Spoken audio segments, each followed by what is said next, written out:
And we are live. Welcome, everybody. This is Stefan Molyneux from Free Domain. I am very, very pleased to have Dr. Shiva Ayyadurai, and he is an MIT PhD and more acronyms than an alphabet soup in a windstorm. And he has, of course, 4 PhDs, if I remember rightly. He also invented email. He's actually come on. He's offered to recompense everyone for spam, which I consider to be highly generous on his part.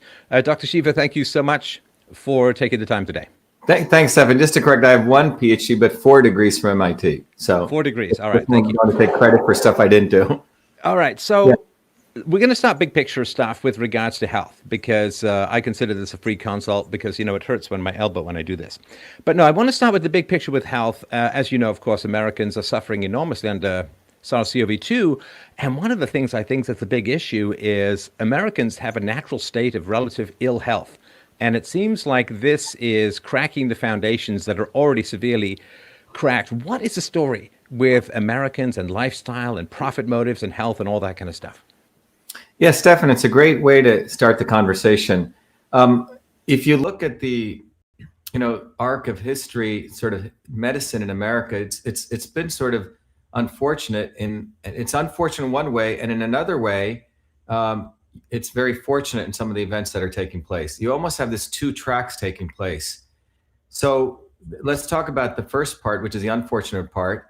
And that really begins with the consolidation of the scientific establishment, the creation of big medicine, big pharma, and big insurance. And the turning point of all of that, in my view, you can go to various points, but really all of that occurred in 1970, when you had it started with essentially the Mansfield Amendment in science, which was a set of an act that was passed, a set of amendments, which basically in the late 60s, early 70s, which moved large amounts of funding to political institutions like the NIH and the National Science Foundation. So what happened was, if you look prior to that, and if you look at it prior to the history of sort of science and innovation in the United States, it was always occurring by hobbyists, right? It was occurring on the edges, which was what made America significantly an amazing country, was because you look at the founders of the country, these guys were children of the Enlightenment, right? They studied science and engineering, and they had an appreciation, particularly for innovation. The founders of the country really created the patent laws, right, to support innovation. So anyway, you have that whole journey. And around starting in 1940s, after World War II, with essentially the consolidation of this scientific establishment, which began post-Manhattan Project, post-Sputnik, the goal was, out of fear, the goal was we needed to bring everything centralized. And so in 1970, up until that point, the military, which had a massive budget, and it used to take a very small slice of that budget, which was still a lot of money, and sort of just throw it everywhere. So you had guys doing wacky stuff, really cool stuff.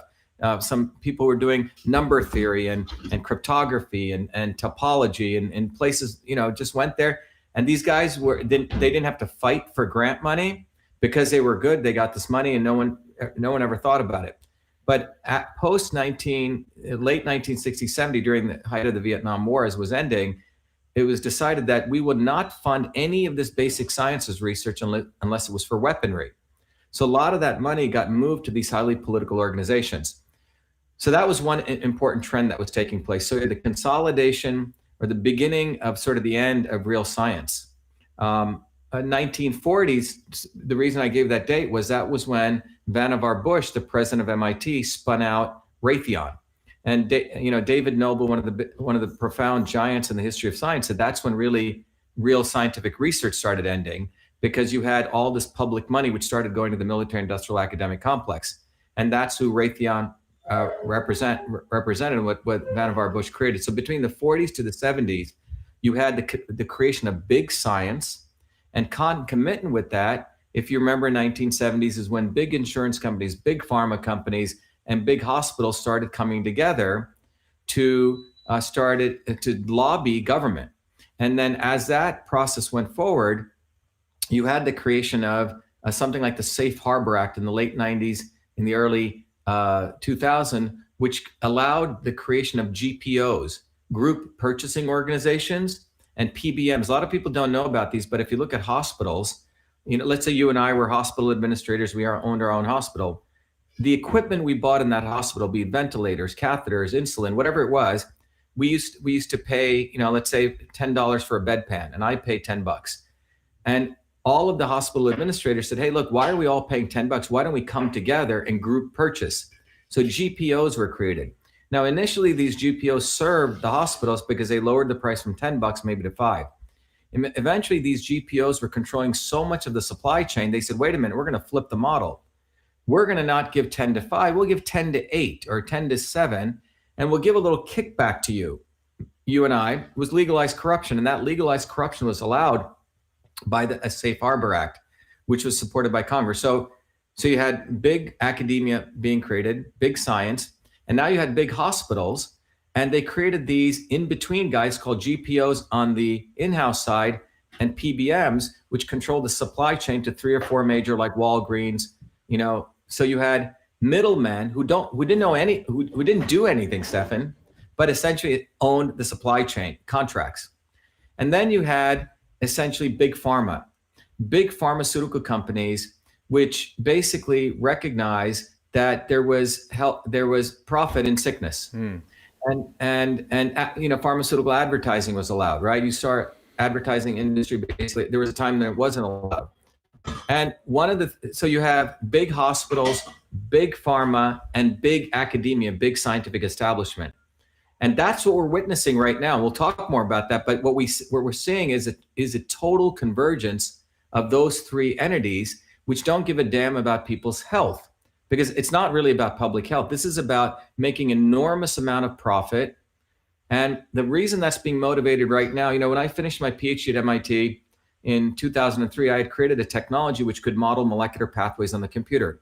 The reason that one of the motivations of that was we were recognizing in biology that biology had become dysfunctional, that biologists were looking at the parts, right?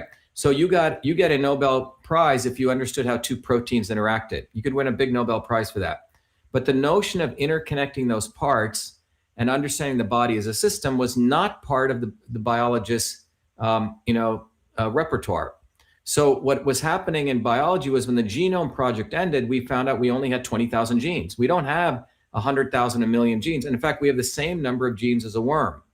So biologists had thought complexity was a function of the number of genes, which means more genes, more complex. When an engineer knows that's not true. You could have 50 parts and someone else could have 1,000 parts. You could organize one linearly, but the 1,000, or you could organize a 50 in a very complex way. So complexity is really a function of interconnections. So that put biology in a new trajectory called systems biology. It was a new department at MIT created under the Department of Biological Engineering, or a new field. And I was one of the first graduates. And to me, it was great because I'd always wanted to do medicine, went in and out of MIT, did a bunch of degrees, grew up in India when I was a child, where I saw my grandmother practice a traditional system of medicine, heal people. Started doing medical research as a research fellow when I was 14, where I created the email system, but I never could want to become the MD because something never felt right, Stefan. But in 2003, what happened was, because biology was frankly failing, and it recognized it had nowhere to go except taking a systems approach, one of the fields that evolved out of that was precision and personalized medicine. And it recognized the right medicine for the right person at the right time. You can't say everyone should get the same vaccine. Everyone should get the same drug, which is going back to what traditional systems of medicine were. But the important thing that took place was pharma. This is where I think this has been motivated. When I created this technology, Cytosolve, the reason I created was the National Science Foundation said, the grand challenge is, imagine you could model disease on the computer. Because if you could do that, you could get a directionality at minimum. Hey, we shouldn't be even doing this drug. It's going to cause this toxicity. Or you know what? These combinations of things could cause toxicity. Or, hey, this thing has a lot of promise. Maybe when we mix curcumin and resveratrol, it can lower inflammation. Maybe we should pursue that. But these are complex molecular equations and reactions. So I created a technology which could, in fact, model disease, which people thought was intractable. So when I finished that, my advisor and I were like, wow, who would want to use that? And we said, wow, pharma would want to use that, right? And the reason we said that was when we had done the data analysis, pharma was since the 1980s, they've been tanking. They've been failing.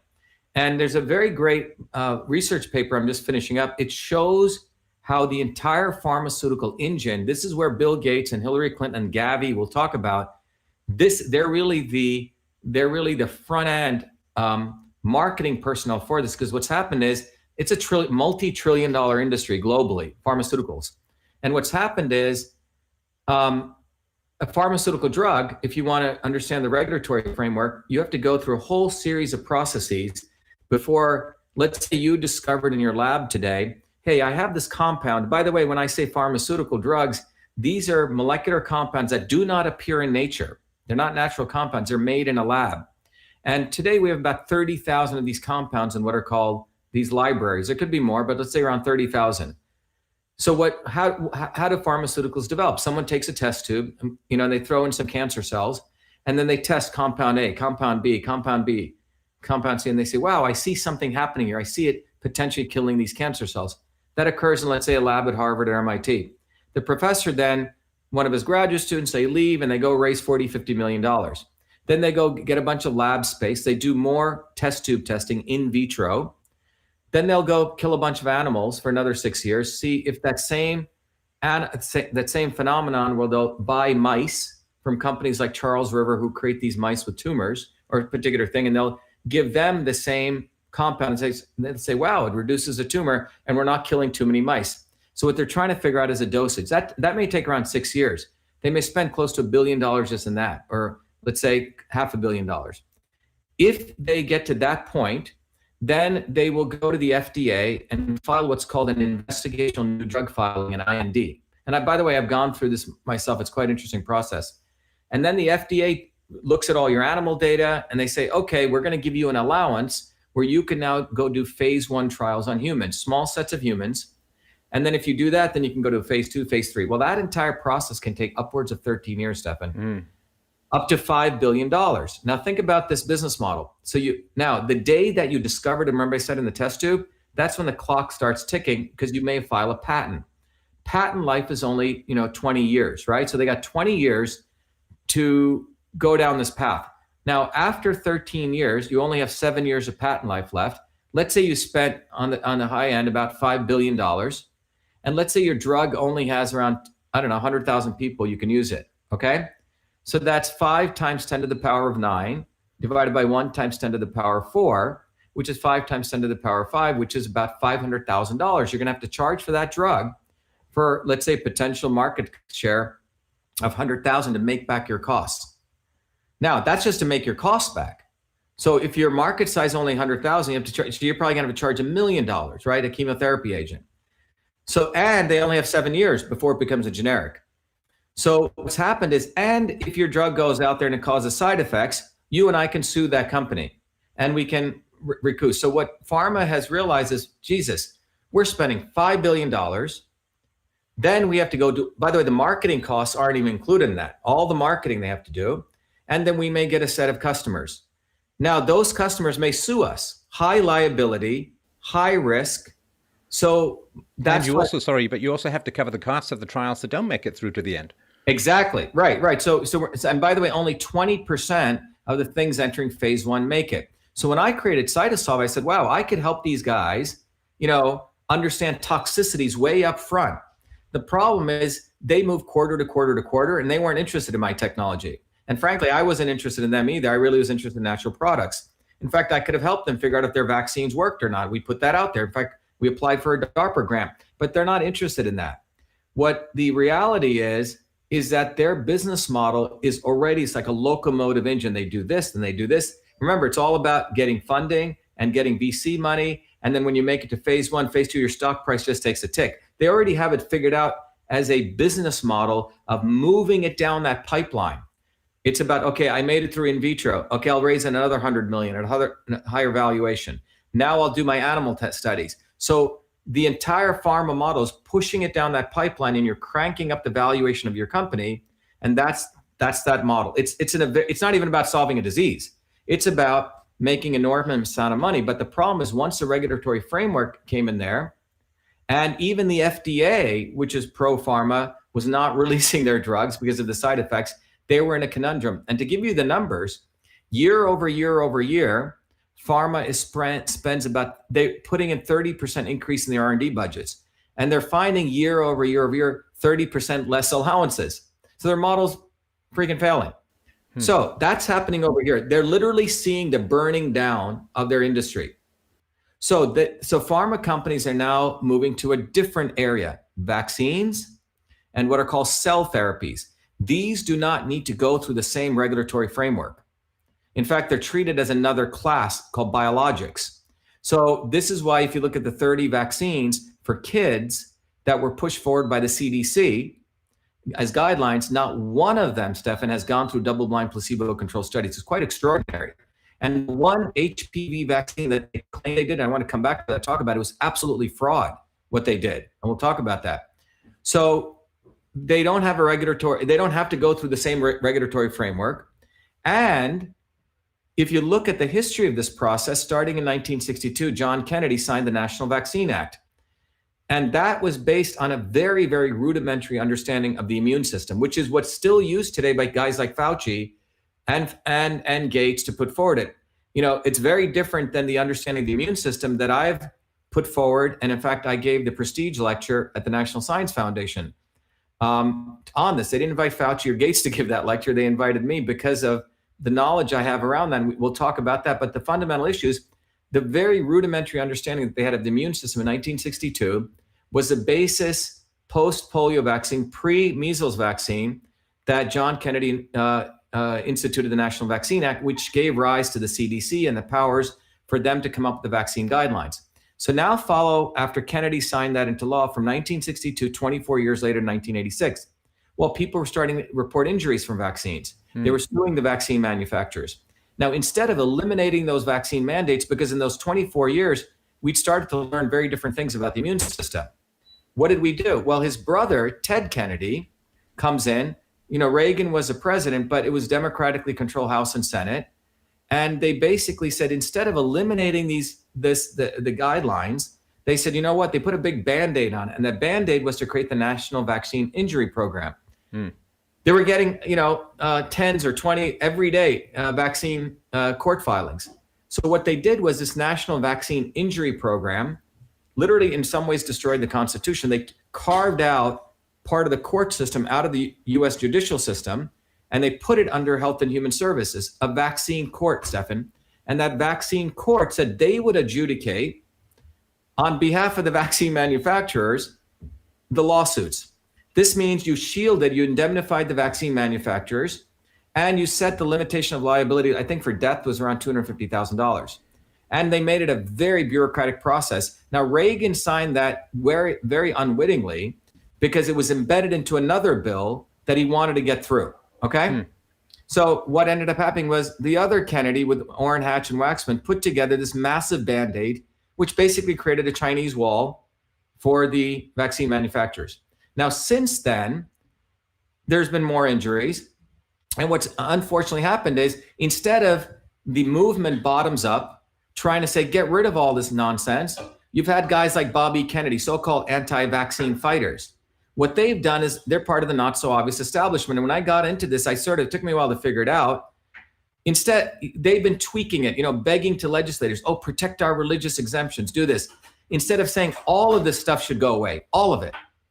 And what's interesting is who has been behind when you come back to now the big pharma, the big academia, and the big hospital establishment, that triumvirate, centered and founded by something very, very powerful, 3 foundations, 2 at least, and 1 more recently, the Gates Foundation and the Clinton Global Initiative, both together with the WHO, CDC, UNICEF, all these other people we didn't ever elect, okay? Together, the Gates Foundation created what's called Gavi, Vaccine Alliance. And if you look at their consortium, it's vaccine manufacturers, UNICEF, World Bank, and they funded that to about $1 billion. And so the Clinton Global Initiative and the Gates Foundation are sort of the 2 doppelgangers, sort of the twins in this, are part of this with a whole consortium. And the goal is they're really the frontsmen for big pharma.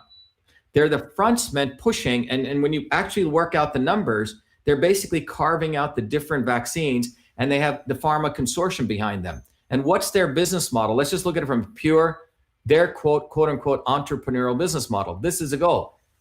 Pharma is crashing. They're saying, wow, I create a drug, I only have 200,000, a million people who have cardiac disease, whatever, or 300 million. Imagine if I could create a product that everyone had to take, right? That's like the biggest business opportunity, right? Email was one of them, but you couldn't make money off that because I couldn't patent it at the time. But imagine if everyone had to breathe air and you had to charge for that. So imagine if we could get everyone having to get a vaccine. So, well, it's a replacement for the carbon tax, or at least a supplement to it, I suppose, because everybody uses energy. Exactly. Yeah. And so what's fascinating is the people who support the mass immunization of everyone are the same people who support the carbon tax nonsense. I did this video exposing the Paris Accords, which is out there. But if you look at those two, and in fact, if someone supports this and they don't do this, or they do this and not this one, they're probably the not so obvious establishment. Okay. So because, they play both sides. So for example, you have a Bobby Kennedy who attacks Bill Gates, but on the other hand, is mum on Hillary Clinton, in fact, endorsed her 3 times.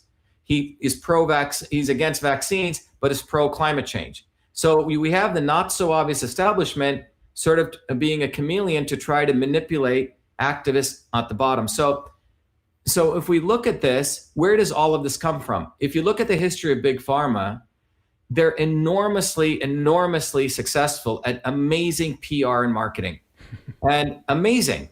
And I'll give you an example. Many years ago, separate from the invention of email in 78, in 1993, while I was at my PhD work, I had my next sort of life with email, where if you remember in 78 to 93, email was really used in the interoffice mail environment. But in 1993, something happened. Remember, the World Wide Web took off. We created that GUI front end, and email moved to the web as a consumer application. Well, the White House was getting tons of inbound email in 1993, and they didn't know how to handle it. It was email overload, and the White House sponsored a competition, an AI competition, where there are technologies which could automatically read the content of the president's email and categorize it so we respond. Anyway, I ended up winning that contest in the middle of my PhD, left MIT, and I started a company to analyze email for customer service. It could be used for understanding marketing, et cetera. But one of my leads was Burson Marsteller. Burson Marsteller, if you look at them, is one of the #1 PR agencies in the world. Large corporations call them in for crisis management. When there's a crisis, like let's say Toyota has to do a recall, they bring these guys in to massage the public. Well, so I was meeting one of the senior VPs. We went out to dinner, and I said, tell me one of your greatest things, because they were interested in using our technology to watch email so they could see a crisis emerging from our analytics. So he said, well, I was called in to help Eli Lilly. I'm the guy who saved Prozac. I go, really? I said, what did you do? He goes, well, Eli Lilly's stock was tanking. People were stopping to take Prozac because of side effects. And so I said, what did you do? He goes, well, first of all, I rebranded themselves. I forgot what their branding was. Like it was something like they were a drug company. He changed it to like, we help the world. Okay, #1. The second thing he did, which I thought was quite amazing, and it was unbelievable. He said, we created 2 nonprofit companies. One of them, I forget what the one was. One was, I remember this vividly. He said, we created a company to stop battering of women, a nonprofit. So this nonprofit took out ads, front page ads in newspapers, and it said, we have to stop women's battering. And it would say, if you know someone's husband who's not taking his Prozac, please. So very insidious, right? Putting forward this thing of we want to help the world. And then on the back end, selling people, pushing people, community pressure. You see what I'm saying? It's fascinating. Community pressure to make sure your husband, domestic abuse, that kind of stuff. Layer in Prozac sales. And I go, what happened? He goes, enormous, huge success. So now fast forward that to, and there's many examples of this. You watch the typical pharmaceutical ad, a horrible situation, you take the pill and utopia. Well, in 2015, the World Health Organization, the UN, et cetera, bunch of these collaborators created the Strategic Development Goals 3, SDG 3. What was SDG 3? It was essentially similar to this process. We're going to paint a utopia. We're going to have no more pollution, no more income inequality, no more poverty. 17-point stuff and 17-point plan. Clearly architected. Anyone can go read this. It's not even hidden. SDG 3. Now, adjunct to that, so that's the utopia that gets painted. by the way, supported by Gavi. All right, Gavi is one of the big sponsors of SDG 3, supported by the Clinton Global Initiative and the Gates Foundation. So this is a PR. We're going to deliver you utopia. Right behind that is IA 2030 about immunization, which says, the front cover of that says, we must not leave anyone behind. The front sentence says, everyone, everywhere will be vaccinated. They must realize the health benefits. And in the connection between these two, they say, to achieve at least 14 of those points of the 17, which will lead us to utopia, we must immunize. So they've connected immunization to everything. The workforce, climate change always also needs vaccination, everything. But what could this, what the could let me start the question again. What could be the conceivable logic behind needing people to be immunized in order to achieve utopia? Well, think about it. So let's just step back as a business model. This is, people sell, I don't know, I want to sell coffee, right? Nescafe. Oh, you feel great when you drink this coffee. Everyone should be drinking coffee. That's what every CPG company wants to do. Procter & Gamble wants everyone to be using their toothpaste, right? We created toothpaste as a phenomenon. So the model here is to create vaccines as the, standard procedure, SOP, for protecting yourself from infectious diseases. That is the ethos. Now, if you can get an audience, a market of 7.2 billion people, let's say on average spending about $1,000 a year, that's a $7.2 trillion recurring market. Now, imagine this, if you could get the government its public so afraid that they impose this as a mandate. Now you've created a consortium. So Gavi is leading this consortium with two of its cylinders, Gates Foundation, Clinton Global Initiative, which are probably being funded in all sorts of, many incestuous ways. Back-ending that is a major big pharma companies who are part of Gavi. They're the consortium partners. In fact, the SDG 3 goals is supported not just by the WHO and United Nations, but the IFPMA, the International Federation of Pharmaceutical Manufacturers. The three leadership council of that is Eli Lilly, Shinogi from Japan, and Roche. All right. So this consortium, it's an ad campaign, man. That's what it is. Massive ad campaign filtered through fake science, which we can talk about. And the goal is 7.2 billion people, a captive audience, don't even have to market to them. So imagine taking from a verticalization model, which Microsoft was very enormously successful at doing. By the way, the strategy brought to you by McKinsey. Gates Foundation hired McKinsey to map this out. So the model here is that the mandate of vaccines takes place, and you, just like it's no longer countries, right? Before the empires split up portions of territory. Now you're going to split up portions of people's bloodstreams. Okay, you own hepatitis B1 bloodstream. You own HPV. You own this bloodstream.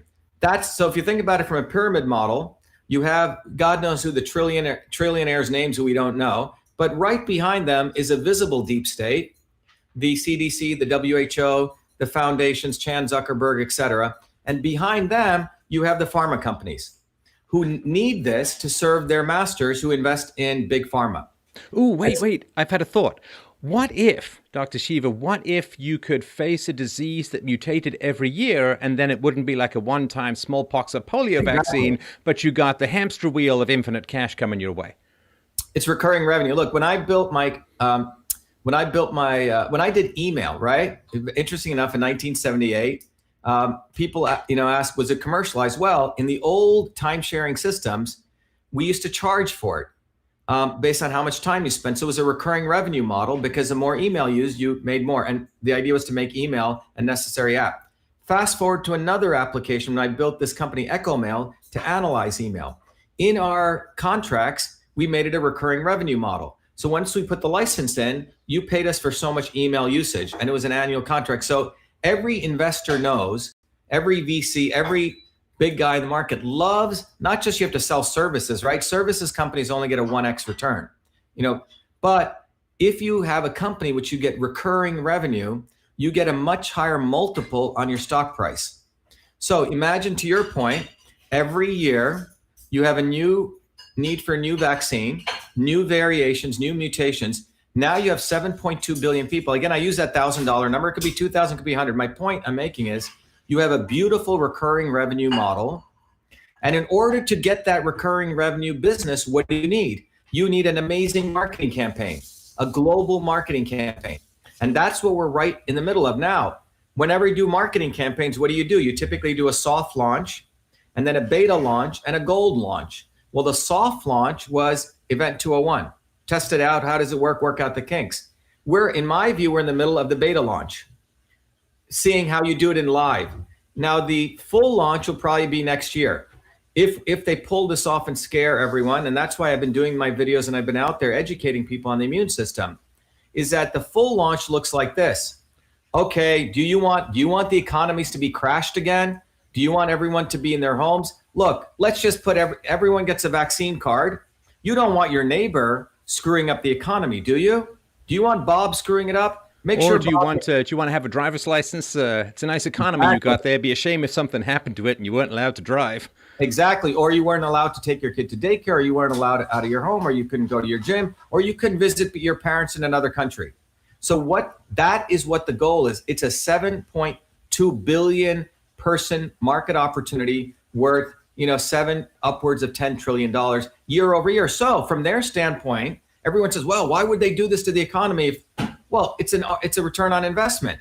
You put enough fear, you crash the economies just enough. By the way, they get a double whammy because the Chinese Communist Party and the Chinese are involved. They have a lot of, dollar reserves. You crash the economy, you buy things on a song now, so you're going to make your return anyway, because as you kick this back up, you're going to make money on that, and you're going to also get indentured servants, because many of the large Chinese financial houses actually are the ones who funded banks like lenders like Wells Fargo.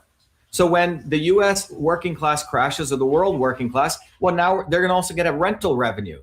They'll get two sets of revenue. They'll get revenue from recurring on rent because people won't be able to afford their homes, and they're going to also get the bloodstream revenue. So it's really a recurring revenue model. And Bill Gates knows about this because Microsoft realized that they weren't going to make as much money selling just simple software. They had to move to the cloud where you could get a recurring revenue model. So this is a well thought out business model. And that's why Gates funded hundreds of millions of dollars to McKinsey to do all of this. So those people listening out there, you need to understand these people are very sophisticated, highly organized, very adept. And that's why they not only have the avert frontmen like Gates, but they also have the people who confuse people, Stefan, who try to say, yeah, I'm fighting against vaccines, I'm for medical freedom. Guys like Bobby Kennedy. He hasn't done jack for vaccines. He's misled the movement. And when I got involved in this movement about, I've been in the health thing forever, right? Studying health systems, immune system. When I came into it, I said, something doesn't smell right. You're basically telling everyone should get the same vaccines. There's no vaccine safety assessment standards. But I said the only way out of it, we have to build a bottoms up militant revolutionary movement, not this negotiating with legislators. That's what these nonprofits were doing. They take money from these poor moms who are afraid. Everyone was giving money to Children's Defense Fund, and these guys like Big Tree, right, who are starting to want to build his own media thing, but they didn't understand the fundamental issue, that this is so fundamental, we have to have an uprising bottoms up. So I led one of the big movements in New Jersey, which I said, screw this negotiating with these corrupt legislators, let's march on the streets. They were so afraid they didn't pass the bill. They didn't even bring it up. That was January 6th, 13th, Stefan, and that's right after that is when you see the coronavirus start coming. It wasn't accidental that we saw all this dissension taking place globally. In Hong Kong, millions of people protesting. In Wuhan, anti-pollution protests, not anti-CO2, pollution protests. In France, Venezuela, India, a populist leader gets reelected. The United States, Trump. In the midst of all this anti-establishment commotion is when we impose this thing called a quote unquote a pandemic. So all of this is beautifully well orchestrated, but I just want people to think about this. Forget conspiracy for a second. By the way, it's not, there is a deep state, but just think about it from a marketing campaign over here with a product development strategy over here. That's what this is. Gates, McKinsey is the architect, and the Clintons, and they're probably getting paid off enormously on the back end. Remember, these foundations are enormous business operations where they literally steal money out of the public coffers, and they make us look, they want us to make, oh, isn't Bill Gates and Warren Buffett such nice people? They're giving away their money. They're not giving away their money. They're taking it out of taxes and they're putting it in a foundation where they only have to give 5% of the assets away. They get to keep the other 95%. And then on top of it, they like to act, they make us think they're the saviors of the world. So they get triple whammies out of this. They get to keep their money, they get to look good, and then they get to control public policy. That's right. What's going on.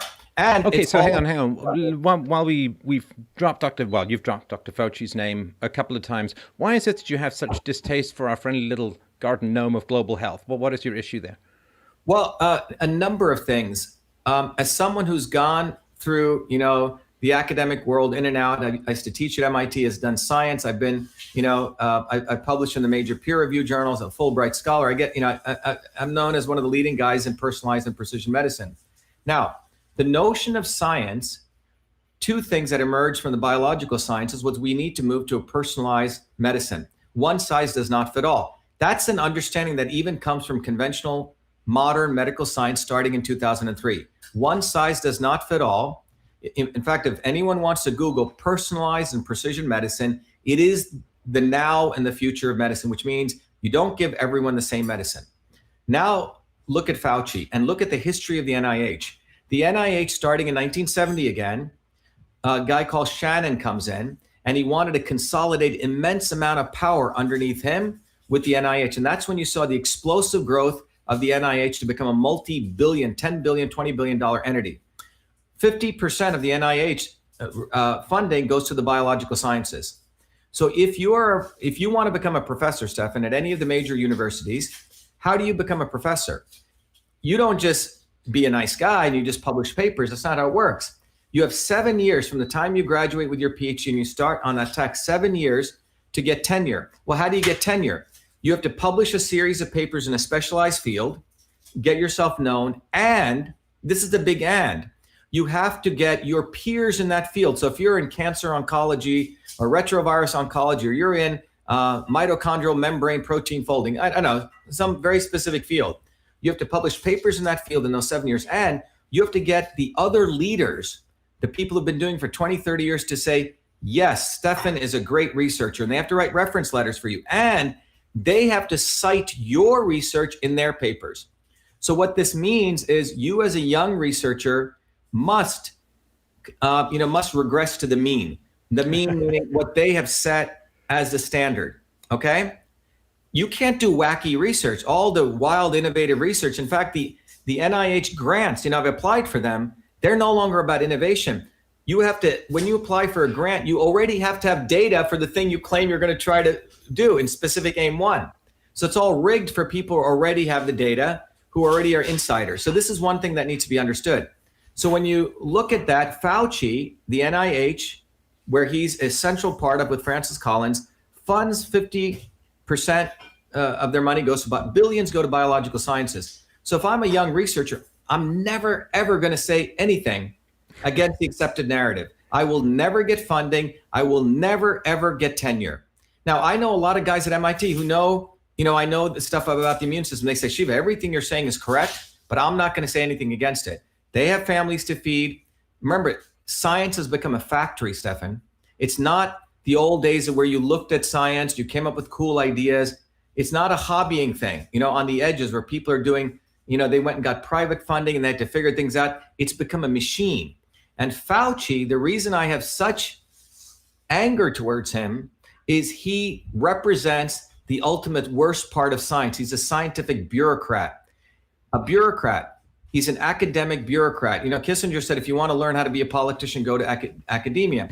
Look at this guy. He's been there across multiple presidents, and his entire foundation from the infectious disease area he owns was based on a very fake science, fear mongering. This a rodeo that he ran once, which is the HIV causality to AIDS.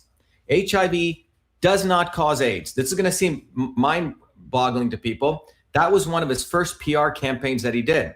His predecessor, or his compadre in this, Robert Gallo, was brought up on scientific misconduct charges when he was trying to do this. where he was trying to show that HIV was causative to AIDS. He stole the viral data from the French guy, the actual virus, and he created a bogus HIV test. Front page New York Times, you can see it. He was brought up on scientific misconduct charges. Well, you know who came to his rescue? Fauci. So Fauci came to the forefront. Gallo stepped back, but he built his career, he's, I hung out with Bono. I got to meet Elton John. The whole thing with moving the discourse about HIV and infection was a cause of a non-infectious disease called AIDS, which is acquired immune deficiency syndrome, where your T cell, CD4 T cell count goes below a certain level. So they attributed that to a virus. Again, and what did that do? It created the entire multi-billion-dollar AIDS industry. It resurrected a drug which was never working called AZT off the market to an off-label use for AIDS, which, by the way, killed a lot of people. The reality is, I think 60% of Zambia has HIV. They're not dying. And one of the people that really exposed this was a real scientist, Peter Duisberg.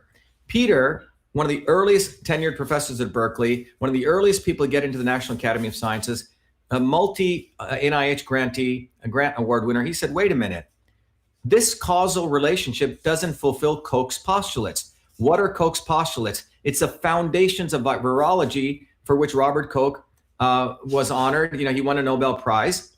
And Koch's postulates go like this. If you're the district attorney, you want to pin the crime on this virus or bacteria, you got to show at least four things. One, if you have someone with the disease, let's say scurvy, by way of example, and you want to show this virus causes scurvy, you have to find an abundance, not like one little virus, because everyone has one virus of something, an abundance of that virus in that person who has scurvy, step one. Then you have to be able to culture that virus in a test tube or a petri dish. Step three, you have to be able to take that virus, inject it into an animal, a host, and show that that animal also experiences the same disease state of that original. And then you have to be able to culture that back from that animal. Now, HIV never fulfilled Koch's postulates, and this is what Duisberg brought up. And to give you an idea how serious this is and how real it is, Stefan, when I was at MIT, I had read Duisberg's work back in 1993, and it all made sense to me because, and I'll come back to that. But Fauci built his career on that. I remember taking John Essigman's class. John is one of the leading toxicologists in the world, an amazing professor. And John, in our class on systems biology, we got to viruses. And John was talking about viruses, virus infections, blah, blah, blah, blah, blah. And we were talking about the AIDS virus. And I was in the back of the room, around 40 graduate PhD students, very smart people. And I said, John, is it not true that HIV doesn't cause AIDS? Okay. The entire class comes to a complete silence.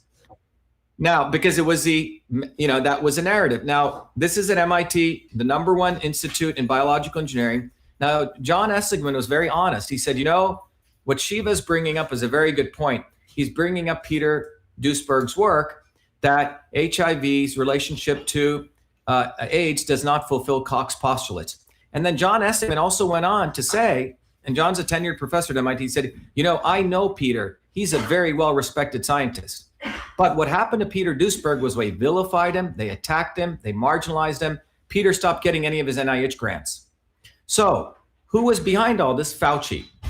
Now, Fauci has built his career as essentially a prostitute for big pharma. That's what he really is. Wait. Hang on. Sorry. I'm hanging onto the back of the sled here as we go bouncing down this hill of knowledge.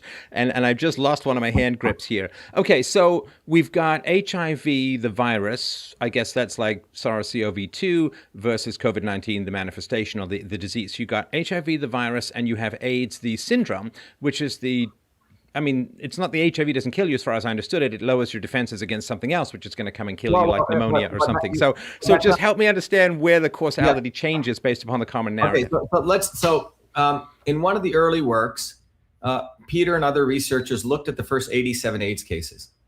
Remember, they always, if you ever see how they write it, HIV/AIDS, just look at how it's branded, HIV/AIDS, HIV or AIDS.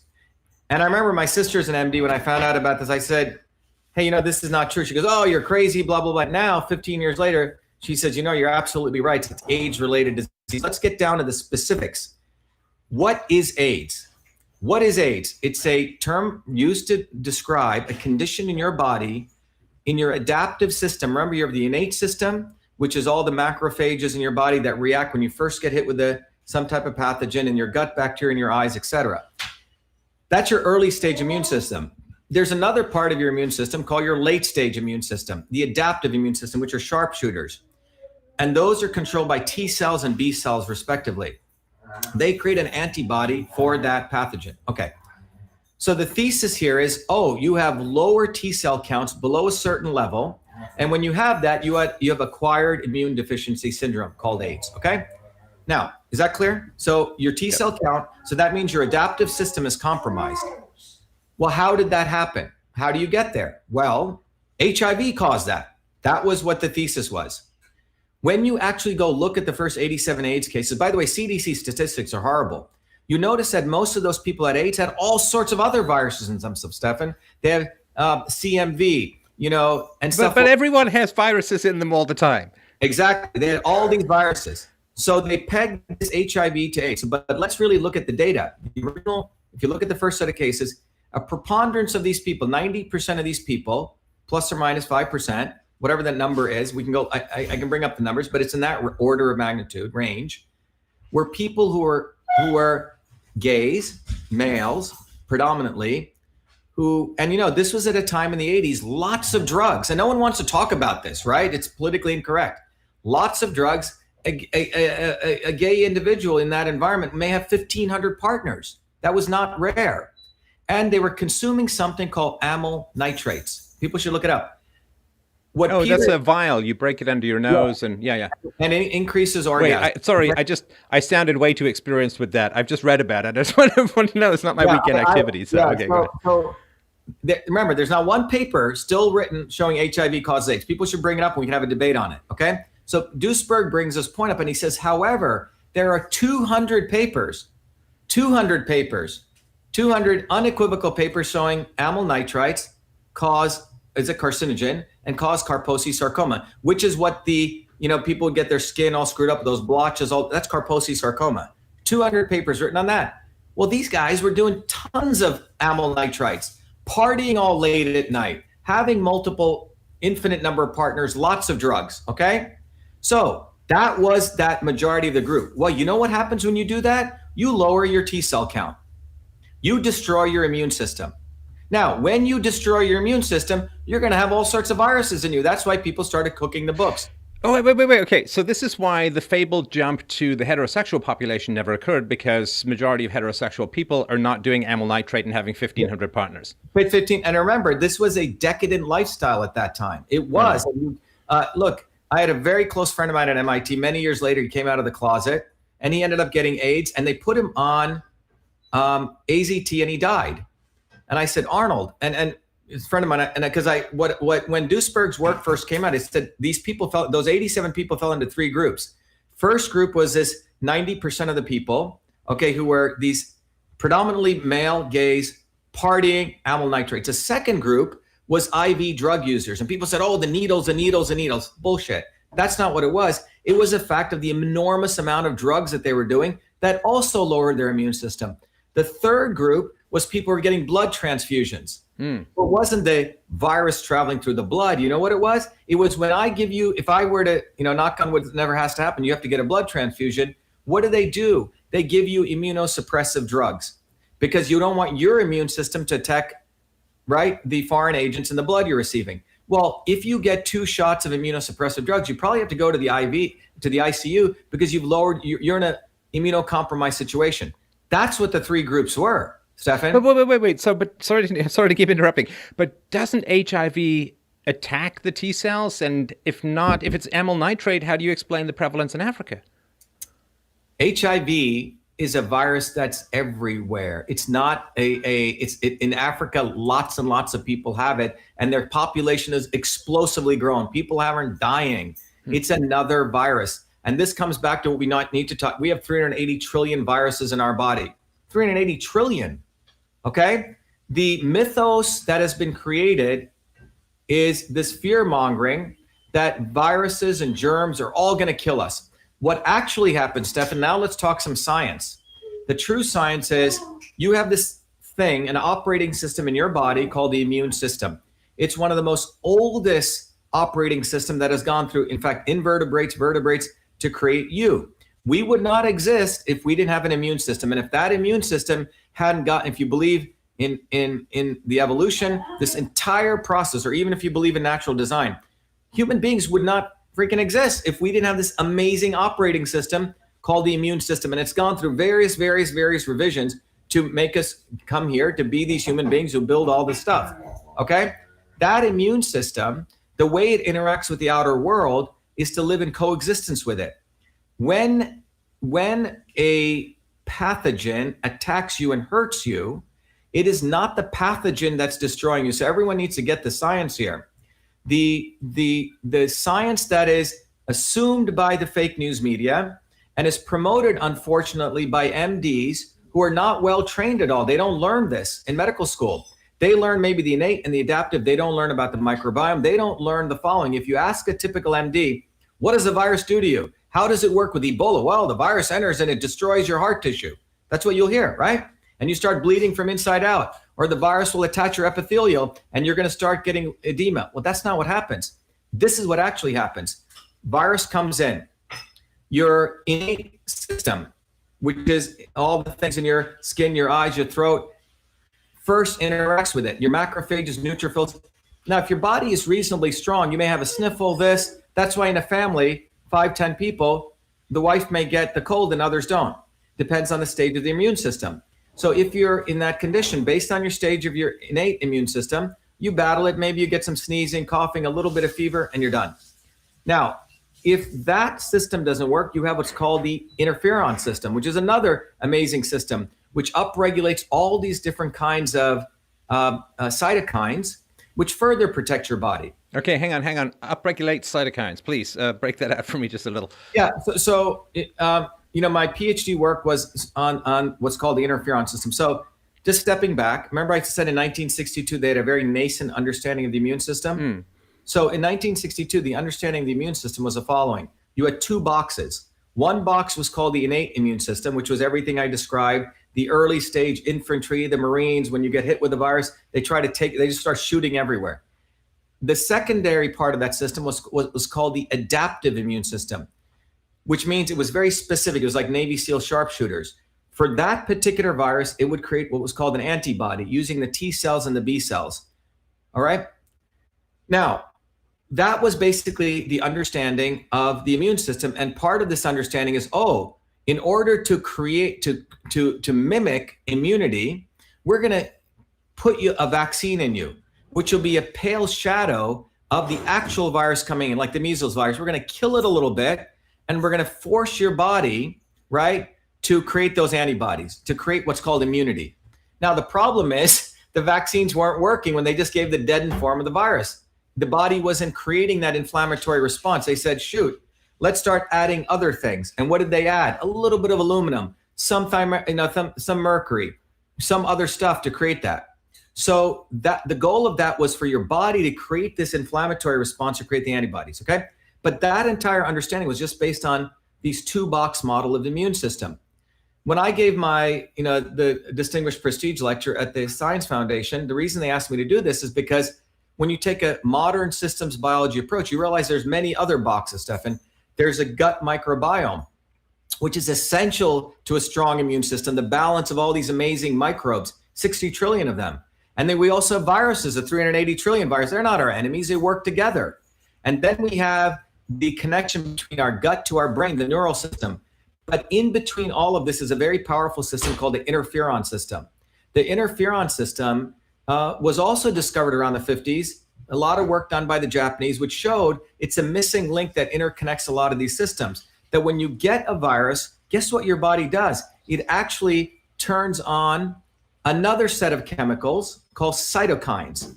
These cytokines are used to not only, they're used to interfere with the viral replication process. So what's a virus trying to do? It comes in, it's sort of non-existent until it interacts with you. It wants to use your own cell machinery to replicate itself. The goal here is to stop viral replication. That's what you don't want, because when it gets bigger and bigger, then you get sicker, et cetera. So how do you stop viral replication is the key, right?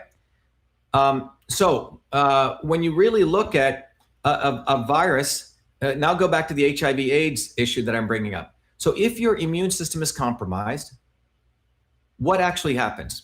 Well, remember I told you you have the interferon system. I mean, you have all these different subsystems. So it's like you got a nice V6 engine working with all your pistons working. Now imagine what happens if you're consuming tons of amyl nitrates, or for that matter, tons of sugar in your diet. What does sugar do? Sugar turns on candida.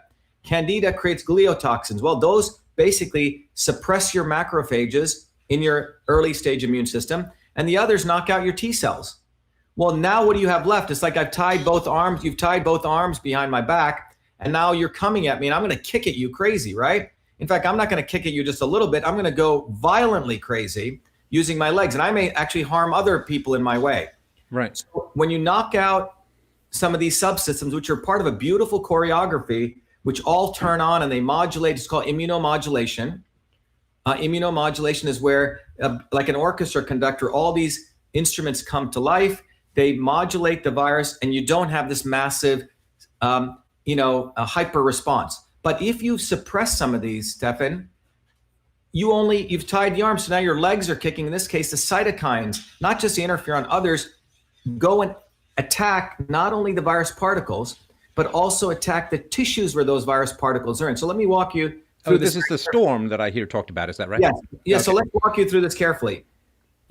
I have virus, coronavirus, flu, whatever. I sneeze on you. Well, it goes through your respiratory channels. It goes down your nose, and it goes down into your lungs. And it comes into one of your structures in your lungs, a very small structure. It's called the alveoli. Well, the alveoli is surrounded by epithelial cells, and I'm giving you sort of the shortened version of it. And inside of that alveoli, you have macrophages in the mucus, which is the innate immune system. And so what happens is when that virus lands, in the best case, your macrophages go attack that virus and they blow it up. Okay, they stop, even it's consumed, it's taken out. If that doesn't occur, the virus will then attempt to replicate itself. And that replication process, if that proceeds, it's going to hurt you. But if in the case to stop that replication, first the macrophages attack, then your body produces the interferon response, it recruits other T cells, and all of the stuff you don't even know about. That's why many people are asymptomatic. This is all happening. Well, what actually supports this process is a healthy, working immune system. That's the discussion we need to talk about if we truly care about public health. Well, who is actually being affected? Who got affected by AIDS? Who was it affected? People who freaking took amyl nitrates, people who are IV drug users, and people who are getting blood transfusions where their immune systems were suppressed. When I was out in Hawaii, I remember reading Duisberg's work on this, and the woman I was staying with was the mother of a friend of mine, and she had gotten AIDS. And after I read this book, I said, wow, can I ask you a personal question? He goes, sure. So I said, you're not gay, because you didn't do that. Clearly you don't look like you got blood transfusion. I said, I must assume that you were a heavy drug user. She goes, Shiva, I was a serious heroin addict for 7 years. Okay. Oof. So she fell into one of those three groups, right? And she's the one, and she healed herself through really boosting up her immune system, had to go to Canada, got some very interesting treatments. The point is, it suppressed immune systems. Let's go to this COVID fear-mongering nonsense here. Who are the people who are actually dying? First, we don't really know, because there is a political and a economic interest to brand everyone as COVID-19. And the WHO created two codes. Remember, the WHO creates the diagnostic codes, which, by the way, they charge for. It's a very interesting business model they have.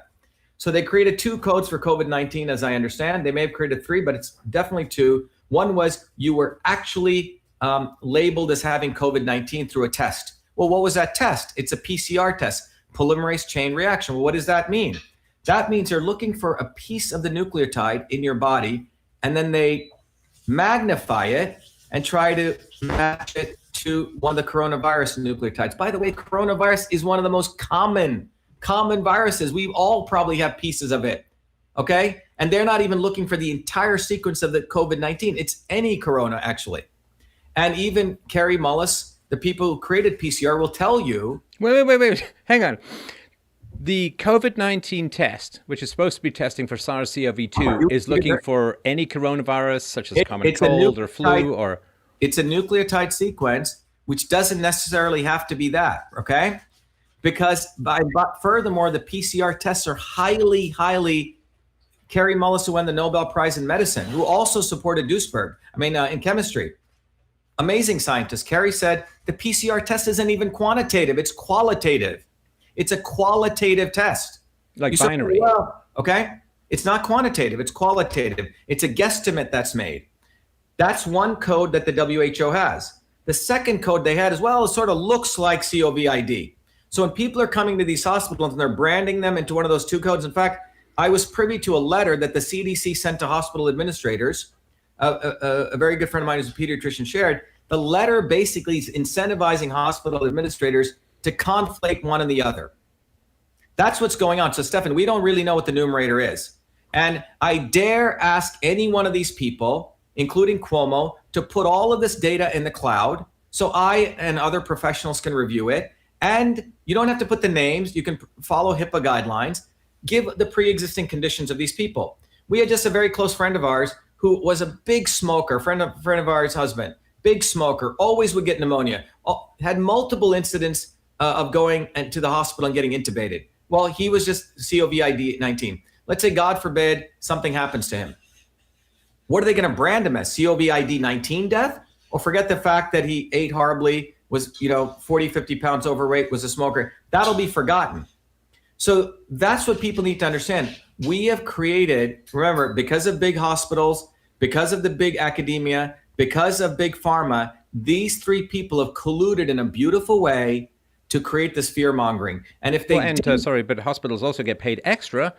They get paid for extra. These diagnoses as well. So there's a financial, this is, I think, one of the reasons why New York circled back and said, I think we found a whole lot more for COVID-19 patients now that there's money dangling from the sky.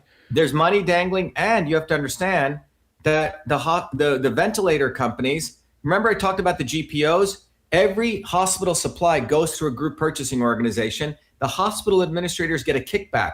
I've spoken to, when we launched this petition, Fire Fauci, nearly 3,000 medical doctors have signed that. This is not because MDs are realizing, before they thought they were top of the food chain, they're realizing, you know what? This COVID-19 quote unquote crisis has diminished them to become frontline medical workers who get treated like crap, or they're realizing they're basically part of the machine. They're really not any better than the other hospital line nurses who they used to actually step on. So that's a phenomenon that's occurred. But the bottom line is no one knows what the numerator is. And furthermore, the denominator is probably massive, okay? It's, this is a virus. There's many viruses that we get. Now, we can start talking about bioweaponry, was it created, etc. My point is this: whether it's a bioweapon or not, it comes down to this fundamental issue. What do we do to support the immune system? That's the fundamental question. And how does the immune system work? So I've got one idea. How about you don't stay inside and away from the sun? That's just one thing I'm going to toss out there for funsies. That's one. Let me give you something even more powerful. I just did a video on this. Something even more powerful than that. Forget even foods. I can talk about supplements. Let's talk about something even more powerful. You know what that is? Social interactions. The number one reason, there's been a longevity study done many years ago. The number one reason, when they looked at many cultures, they wanted to figure out why people live long. The number one reason, Stefan, was here are the top three reasons. And the top three did not include food. You know what the number one was? Social interactions. We're social animals. We're dogs, not cats. We need each other desperately. Health is communal activity. Well, you can even, you can see dogs, you don't give a dog enough. Anyone, you can destroy someone. You can actually destroy someone. By way of example, I was brought up here, but there are sometimes Indians, Indians have this arranged marriage model. It's a very interesting stuff that's not talked about. Indians, after they emigrate here, some of them still want to maintain connection to their culture. They'll go back to India and get back in an arranged marriage. They'll find some woman in a village. Poor woman has a huge social community. Bring her out of that, bring her to the United States. They're married and the husband goes to work and she's now stuck in a little suburb with no friends. So many suicides. These people, we just had another close friend of mine. His wife had depression 40 years ago, very extroverted person, completely well for the last 40 years. She just relapsed into massive depression because she can't go to the Y, she can't play bridge, she's lost all of her connection. There are a set of people who need those social connections. I would argue most of us, and if you don't have that, the research by Stephen Cole, by the way, there's a 1988 landmark study which clearly showed that lack of social isolation would lead to detriment worse than high blood pressure, worse than obesity, and worse than even smoking. You might as well start smoking, okay? If it gets you friends, if you have a cigarette and you have friends, you're better off. Right. But that's been scientifically shown. And then at the molecular systems level, the work of Stephen Cole with humans and macaque monkeys, socially isolating them, at the gene expression level, it's shown that your body will upregulate genes which are inflammatory, and downregulate, which means suppress genes which cause antiviral activity. So think about that. So social isolation leads to viral infection and cancer and a number of other diseases. And I'm sorry, I just wanted to interrupt as well. I've noticed that, the left often has this goal of getting you deplatformed, of getting your reputation so shattered that you're socially isolated. To me, this has always struck me as a kind of biological attack. It's an attack upon your immune system. It's an attack upon your very health, because reputation and social gatherings, they're very, very important to us. Yeah, so it's really the old model of some religions had, guilt and shame. Right? So you guilt and shame somebody, and that's how you destroy them. So the goal is to guilt and shame people. And part of that guilt and shame, that's what we're seeing. We're seeing people with masks, people without masks. And what's fascinating for me to observe is, I'm running for US Senate, as you know. We ran last year against a fake Indian. This year we're running against both the GOP establishment and the Democratic Party on the Republican ticket. But we have to collect 20,000 signatures to get on the ballot. And we actually do it by hand. We have an amazing network of volunteers who love us. We have huge friendships. We're very close. We actually go collect. The other sort of cheaters, the 3 lawyers I'm running against, they hire people to collect their signatures. We've never seen them out there. We go out there and collect signatures, Steph. And what's fascinating is we will go to working class neighborhoods in Central Mass. Plumbers, electricians, they don't care about this nonsense because they know it's bullshit. They come out and sign. Where we go to Cambridge, all these educated elites, people wearing ventilators, ski masks, although, it's wild. You see the actual difference with common sense folks who can appreciate what's going on, and really people are the vulnerable elites. As my friend Dick Lindzen used to say when he talks about the climate change, people fall for that. But that's what we've seen here. We've seen the fact that getting back to Fauci, if you truly cared about public health, he's not making one comment. Let's take the really bad people. When I sent the letter to President Trump, I said, one of the groups of those people are the people with serious crisis situation. They're about to go on ventilators, and we know there's only a 10 to 15% chance they're going to survive. Well, what are they doing with those people? Well, here's a person, supposedly COVID, whatever it is, doesn't matter. They're in a crisis situation, which means their lungs are filling up with water, edema, fluid. And so that little alveoli, one of those alveoli, let's say, has fluid in it. It's half filled. And let's just take simple physics, simple Boyle's law. You have a structure which has a certain volume, and now it has less volume. Well, the pressure is going to increase. So now you're putting these ventilators are not just oxygen. They're actually pumping air, pressure. So what are you going to do? So the edema is taking place in the lungs. And what is that? It's caused by the cytokine storm. Your body is in a reflexive, overreactive stage. It's eating away at its own tissues in some sense. And then now you're putting more pressure in. And there's a beautiful paper I shared, which really shows how the high pressure ventilation exacerbates that. So that's why you're basically, one of those doctors was saying that you're basically drowning people in their own fluid. The solution to that has been shown over and over and over again in multiple studies is high dose, therapeutic dose vitamin C. So cheap. It's not $100,000. I don't know how much these ventilators cost, $3,500. It's probably pennies on the dollar. You don't need an expert to administer it. And you don't need an expert. High dose. I told, when I wrote to the president, I said 100 grams over 24 hours. Even if you take a less dose, which is, by the way, in the literature, 10 grams to 15 grams over 6 hours, what do you find? Why is vitamin C powerful? Well, first of all, it eats up reactive oxygen species, which is an antioxidant. It modulates the immune system. There's a chemical called GAPDH, which your overreactive macrophages start putting out. Well, it blocks that. So now you've modulated the immune system. It stops viral replication, and you've supported that. And it inhibits NF-kappa beta, which really causes inflammation. So it's a 4-part thing. And what are you going to lose? Why aren't they doing it? Stefan, I had one of the large newspaper reporters call me. She goes, Shiva, can you tell me why you're recommending IV vitamin C? I had a long talk. She says, everything you're saying makes so much sense. I take care of my health. I take vitamins. I said, are you going to publish anything I said? She goes, I probably won't be able to because my editor will stop it. And I said, isn't that unfortunate? But that's because the ads from the pharmaceutical industries own the media. Exactly. So you have a situation where none of these people like Fauci care a damn about public health. What he cares about is whether he creates his legacy of winning some medal, whether he does the bidding. Look, he's on the leadership council of the Gates Foundation They created a plan called the Global Vaccine Plan. He's on their leadership council. Okay. So we didn't elect him on that. So this guy is an institutionalized creature who knows how to manipulate people. That's how you survive in academia. I mean, academia is totally I'm not talking about science. Academics make it by total manipulation. They spend 90% of their time how to get this graduate student, how to write this grant, how to phrase things. They're the masters of fraud.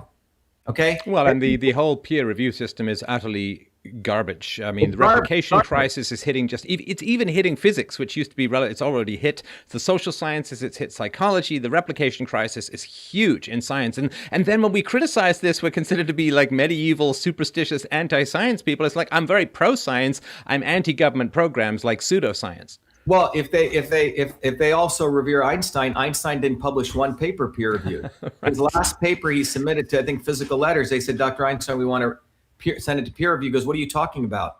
His view is, how could peers review anything? You see, peer review is about regressing to the mean. That's what it's about.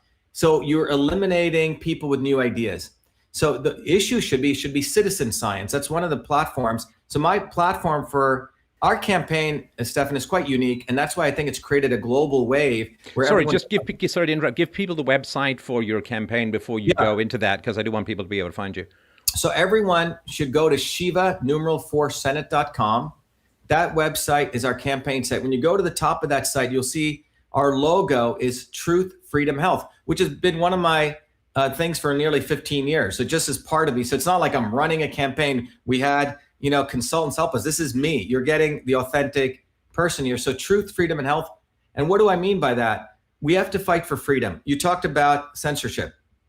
Without open discourse and debate, without the ability to have, disagreements openly, we will never practice the scientific method. We will get into scientific consensus. That's sort of fascism, right? That leads to fiction, not truth. So scientific consensus leads to fiction. Scientific method leads to truth. So we need freedom to get to truth. One of the things I've promoted as a solution to that is we need to have a Digital Rights Act, which means a United States Postal Service, which this sounds really weird to people. When I was doing a thing with Scott Adams, Scott didn't get it. And then he goes, oh my God, what you're saying makes sense. And others now get it. The Postal Service was created by the founders of the country so I could transact a communication with you. It just happened to be in paper mail. And if anyone interfered, it was a 20-year sentence in prison. The Postal Service has a police force. So 1997, when email volume overtook postal mail volume, I could see the writing on the wall. I went to the heads of the Postal Service. I said, you guys should be offering a public version of email, a public version of YouTube, and the Facebook equivalent. Oh, that's covered under the Non-Interference Act. Exactly. Yeah. Encryption ain't going to do it, Stefan, because we don't have any rights. Because everyone will try to, encrypt.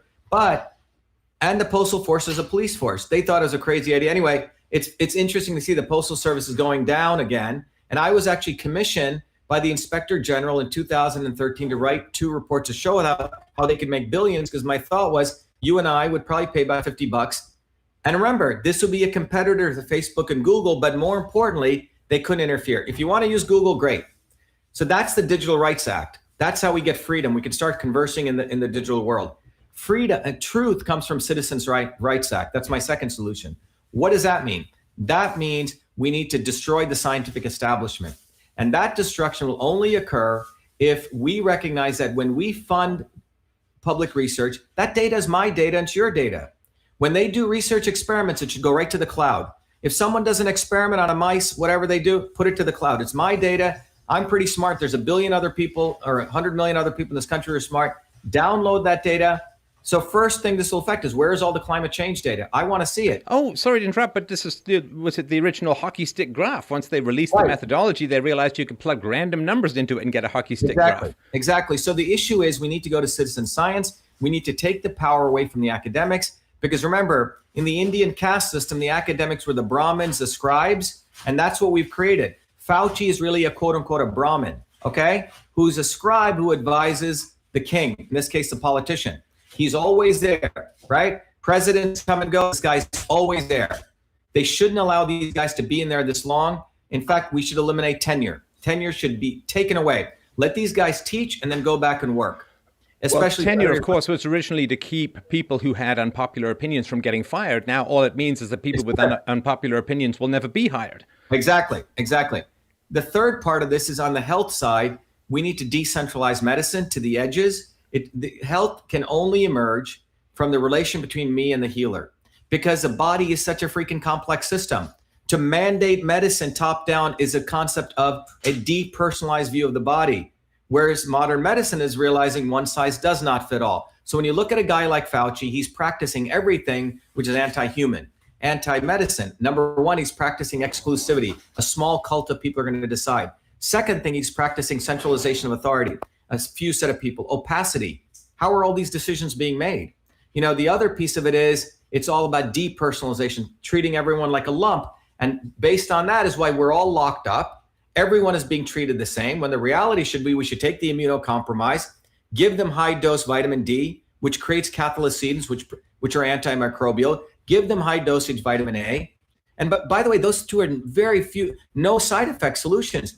Give them vitamin C. And for the rest of us, let's take around 5,000 to 10,000 IUs of vitamin D and A. And if you want to take other herbs, great, but we should be out there freaking working. This is total nonsense. And all of this is based on the imposition of fake science by Fauci, and he knows what he's doing.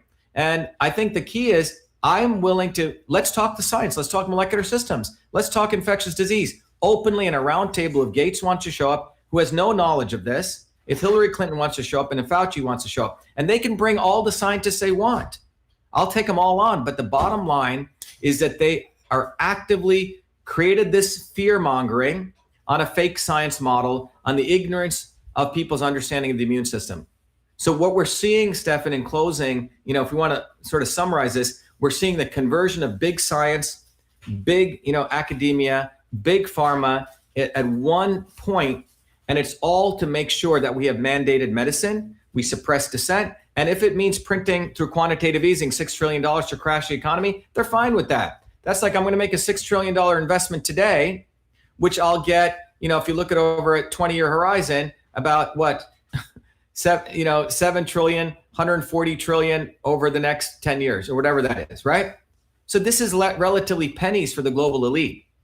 And if people can really understand that we're looking at the consolidation of a corporation, a global elite corporation that spans national boundaries, which is intent on securing their power through a model where all of us are mandated to take a medicine, mandated right into our bloodstream, mandated where if we don't do that, we'll be tracked and not allowed to move.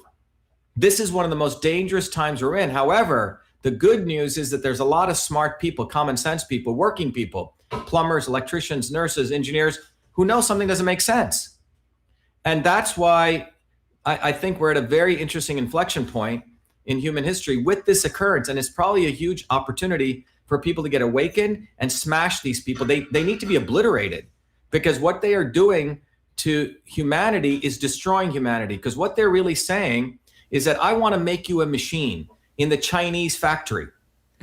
And China was, China from the elites was their testing ground. And if you think about it, China's being exported. Made in China means made in China. We will consolidate. We will create the Chinese Communist Party version of mandated state medicine, mandated state academia, mandated state media, which will deny. It doesn't matter what the truth is. It doesn't matter that a 14-year-old kid wrote all the code, the inbox, outbox, called it email, has a copyright. Doesn't matter. The first thing they do, and it doesn't matter, my 4 degrees at MIT won't matter, right? Because when you go against them, they will attempt to attack you. And the only way out of this is to go viciously after them. That's the only way to win, Stefan. Uncompromisingly go after them.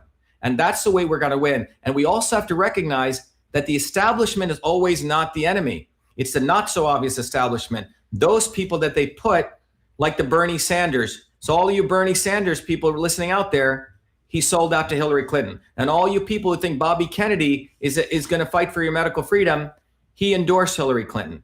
He attacks Gates. So people say, oh, Bobby attacks Gates. Well, you know what? He endorsed Hillary Clinton 3 times. There's nothing more to talk about, period. So the way we're going to win is to wake up and realize this movement's going to come bottoms up from working people like me and you and others, Stefan, who speak the truth, and it's going to be bottoms up. It's not going to be top down. Hollywood celebrities, we don't need you. The Kennedys, we don't need you. And it's going to be bottoms up. And when people get this, we're going to have a revolution like that. I'm telling you, if you look at history, and it won't have to even be violent, it'll be an awakening that says, wait a minute, this is my body.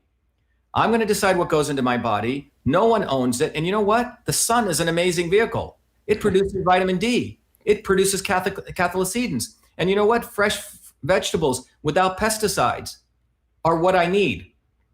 Clean air, clean water, clean food. Meanwhile, in the United States, we have a D+ in infrastructure. Massachusetts, the home to MIT, the home to Harvard, the home to all the elites. You know what they got by the American Society of Civil Engineers for infrastructure? An F-. 125 points out of 350. The third worst infrastructure, which means crumbling bridges, crumbling roads, crumbling water systems. Who the hell are these people like Elizabeth Warren, all these academic people? They have nothing. They should shut the hell up and talk about public health. You have no credibility, nothing. So we need to understand that we need to stop paying so much respect to these people. They've lost all of our respect. F-. in infrastructure, Massachusetts. And Massachusetts got a D++ in the worst corruption. The 10th most corrupt state, the 3rd most breaking infrastructure. And if you look at the history of infectious diseases, if we really want to talk about infectious diseases, you know how they've been solved? Not through vaccines or medical interventions, through infrastructure. Go back to the 1900s. 40 out of 100,000 people had infectious diseases, okay? It dropped down before the polio and measles vaccine to 1/2 out of 100,000. How did that occur? Vitamin A, nutrition, sanitation, refrigeration, elimination of child labor. And how did we get that? Well, in the late 1800s and early 1900s, there was a massive true working class movement, militant movements of people said, hell no. And they knew that the bourgeois in this country, like the Franklin Delano Roosevelts, were part of the global elite. They're not going to give it to them. They went to the streets. They fought. That's how we got it. And after that, we had the Red Scare. All of those, organic workers were made to be communists, right? So they branded everyone as communist. That was part of this. That was part of the recognition that you don't want indigenous popular movements coming up. Populism. You had to brand them as something, Nazis or communists or whatever. But we need to understand that infectious diseases, the plumber and the sanitation worker did more for infectious diseases than any pharmacist or doctor. That's what actually happened. Now, if they truly care about infectious diseases, let's start by talking about how much pollution that's in the atmosphere and how much the Paris Accords allows China to pollute. Paris Accords allows China to go from 11 billion metric tons of carbon to 22 billion. That's why even the Chinese in China were protesting out on the streets, risking their lives. And let's talk about clean water, clean air. We allow companies like Monsanto, which now is a part of Bayer, who have polluted, destroyed the topsoil of this country, have enslaved many, many farmers. But they don't want to talk about that, the 70% of lawyer lobbyists, because they're part of the problem. They do not want to talk about clean air, clean water, clean food. They don't want to talk about the 30% obesity. They don't want to talk about the 800, 700,000 people die of heart disease and so on. They don't want to talk about the 1.9 million hospitalizations that occur every year from pharmaceutical drug adverse reactions. I say we shut down everything and solve that. And during that shutdown, let's start doing farms. Let's shut down Monsanto if we cared about public health. But that shutdown is not what I see. What I see is a shutdown to destroy the American worker, to seize people's assets and properties, and to basically destroy this economy on behalf of Bill Gates, Hillary Clinton, deep state, the WHO, the Chinese Communist Party, to basically seize power of not only the American worker, but the world everyday people. So we become a factory. We become automatons in a large factory, which is what China has done, and we lose our humanity. That's what this is about, Stefan. This is about freedom or slavery. This is not just about a freaking vaccine or a virus. This is about an important point in human history.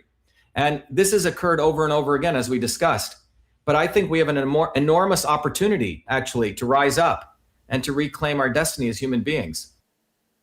Well, I've said from the beginning that SARS-CoV-2 is doing a much better job of attacking our liberties than attacking our bodies, and that to me is the real. It's the body politic that is really succumbing to this horrible virus. Listen, I really, really appreciate your time. I really feel illuminated, educated, mind blown, and please go and check out Shiva for Senate. And thank you so much for your time. I'm sorry that we didn't get to people's questions. Perhaps we can lure you back on. Certainly, this has been, wow, quite a number of people watching this broadcast. So a great pleasure. Let everyone go to shivaforsenate.com. If you support the campaign, I've actually created a book and a tool that people can actually understand how their body is a system. It's a very powerful educational tool. And in this time of economic distress, if you can't donate to get it, write to me at vashiva@vashiva.com. And we're also giving away scholarships. And anyone in Massachusetts that's listening, or people you know in Massachusetts, tell them to go to Shiva for Senate, scroll down and have them click a button where we will mail you a nomination ballot so you can sign it and get it in so we can get on the ballot. Everyone should do that. We need to win. This is not about winning a Senate election. This is about a victory in the center of the deep state that will be such a massive defeat to them. Just my getting on the ballot will be a significant defeat. Winning the Republican nomination will be a second defeat, and becoming the next U.S. Senator will be a massive defeat. So that's the journey that we're on, Stefan. Well, I actually just would, I mean, if I were in Massachusetts, I would do it just to see you cross-examine Dr. Fauci, which would, I think, be something for the ages. So thanks again, Dr. Shiva. A great pleasure, and we'll talk again soon. Very, yeah, thank you.